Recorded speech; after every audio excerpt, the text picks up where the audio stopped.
Yesterday's Battletech Tactica Vlog had us exploring the Centurion. This idea, whether we want to call it an auto-include, a trooper mech, a generalist mech, you don't quite know the mission, you don't quite know the scenario, you don't quite know the hex map, you bring this machine, you're going to be okay. It's not like you pull the fire starter and you're suddenly in a desert map and like there's absolutely nothing to burn and there's no cover. So certain machines just in the tech level, especially inner sphere, they just work. And I consider the Centurion was one of them. There were some amazing and very, very interesting observations in the comments pairing up the Centurion with an enforcer. So it makes sense to kind of, even breaking out from the different houses, I know that's exploring that. The enforcer as a machine, as a mech, how does it stack? So let's jump in with that vlog, and then we can kind of look at a little bit complementing a Centurion. But as a standalone machine, what are we exploring? So what you have is the primary weapon, again, is that autocannon 10 on the enforcer. That's like a standard inner sphere workhorse. You've got good range, you've got good damage, you've got good heat management.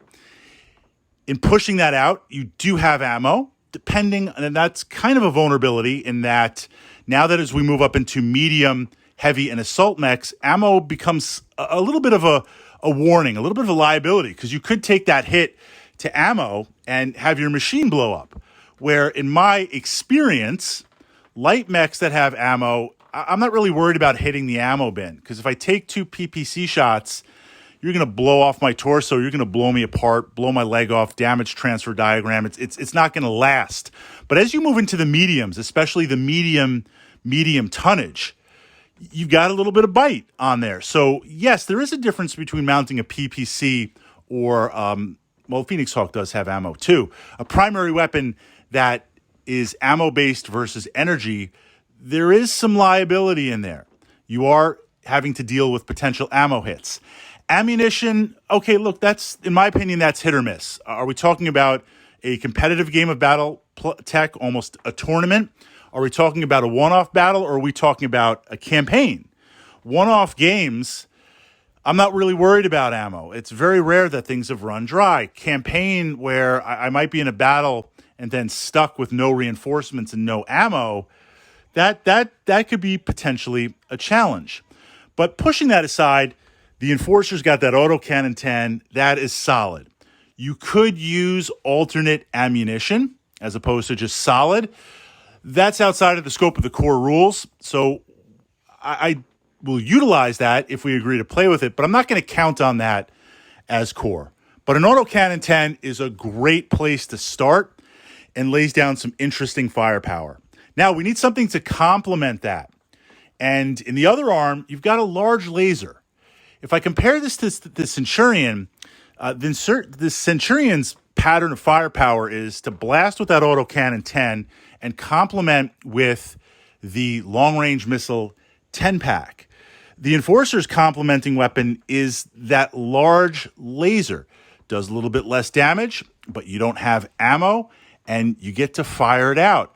That's some pretty consistent firepower, especially since I'm not dealing with ammo. I'm going to be firing that large laser every single turn, even if I'm not firing the autocannon.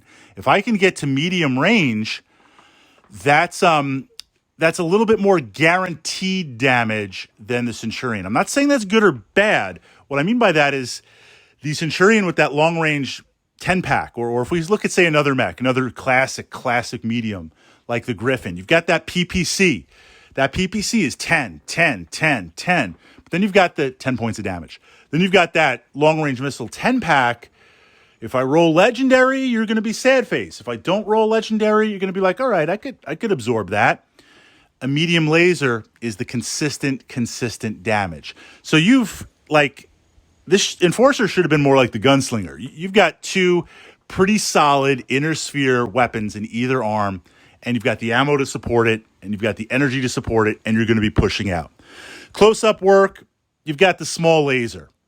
Okay, I'm going to take the shot if I can. It's better than a machine gun, but somehow in a variant or with a little more bite, I would have liked to have seen, I won't say missiles because that's packing on more ammo, maybe a medium laser. But if we take that medium laser, now, of course, I'm going to be shooting it, and now heat management just blows up because we've only got the 12 heat sinks. It just can't maintain that. So I appreciate that the Enforcer, I think, has a lot more hitting power because it could have been autocannon 10, medium laser, medium laser. It went with the AC-10, large laser, small laser. That puts out more consistent damage. And if we are in that close-in work and I'm worried about things, I'll use the large laser, I'll use the small laser. But to have all three is solid. So we see here something where those two machines, the Enforcer and the Centurion, going side by side, that's just consistent damage. That's just like autocannon, large laser, consistent damage. Secondary damage would be the long-range missile 10-pack and maybe the small laser being in range. Okay, challenges of the Enforcer. Well, this is a medium mech. It has its primary weapons in those arms. That's going to kind of limit physical attacks. Now, if I can get up there and punch you, I'm still going to punch you because it's a 1 in 6 chance for a headshot. Light mechs, yeah, I might take the punch because it'll at least damage the head and maybe you'll have to make a consciousness check, various things like that. But medium mechs are now starting to get into some tonnage where the punches are effective because they have the upper chart where they hit. You're not hitting the legs. That's for kicking. If I can get rear armor, that's got some bite too. But the challenge here, of course, is if I'm that close and I'm punching you, it's not so much for the damage because I've got that large laser that I can utilize. It's more for the 1 in 6 chance headshot. But then I'm not utilizing my primary weapons. This is why it's not really that much of a fair comparison. Something like the Hunchback is brutal in close range because not only is it that autocannon 20 lighting you up, which is a big difference, but you've got the 2 punch attacks. Side note, pushed up to the Battletech playlist here. Check out the Javelin. I know it's a light machine. It's kind of a quirky machine. It's one of my favorite machines. The Javelin's a mugger. It's got some bite because it has 2 short-range missile 6-packs in the chest. You get up close, even though it's a lighter machine and it doesn't have that bite with the punching, I'm punching you. If I can get up close, I'm left punch, right punch. I don't have any weapons to fire in those arms. That frees things up, 1 in 6 chance to hit, or at least going up against the torso and arms and head slots. I'm also firing that spread of 2 short-range missile 6-packs. That's got bite. If I can get rear armor because it's a light mech with some speed, it's not the fastest machine, but it's solid enough. It's got a lot more bite as a close-in machine. So the Enforcer with a lot more tonnage, because of the location of the weapons, it doesn't have that. So that's a little bit of a challenge. A second challenge, which is true of every single mech in Battletech, but at least you're a medium, the arms tend to get hit the most and have the least armor. Yes, armor on a Stalker or an awesome, they've got more armor in the arms than like some light mechs. But per weight class, generally speaking, the arms are the weakest. What that means is they're going to get blown off sooner rather than later, or even if they don't get blown off, they get blown off, you can have the damage transfer into the core. But even if they don't get blown off, it goes to internals. Now that's a chance for crit on the weapon. So the Enforcer's a little bit vulnerable to that. It can take some damage because it is a medium mech, but you lose one of those weapons, they've got bite, 10 and 8 with the autocannon and the large laser, but you just lose one arm, you're hacked in half. I can't really fault that for the Enforcer because, again, that's true of a lot of machines, and the arm per weight class is very vulnerable, but it is something to consider. If somehow you could work things out where I guess it would then more be like the Centurion. That's where the Centurion has a slight advantage, where if the Enforcer was like somehow some mech head could make it all fit, right? Look, I'm just mech command. It's up to the mech techs to figure this out. But if I had that autocannon in the right arm to fire, and somehow I had that that large laser, left torso, right torso, center torso, that's a little bit different. Then put the small laser in the head if you got to park it somewhere. That has a lot more potential staying power than arm an arm. But then you got to shift around armor. You got to shift around other things. The Enforcer is solid. It's absolutely solid. It complements the Centurion very well. I think it also complements well, and we're going to be jumping more into lance building and complements now. I think it complements well the Dervish. The Dervish is kind of an interesting machine because it's essentially a medium-ish type mech missile boat.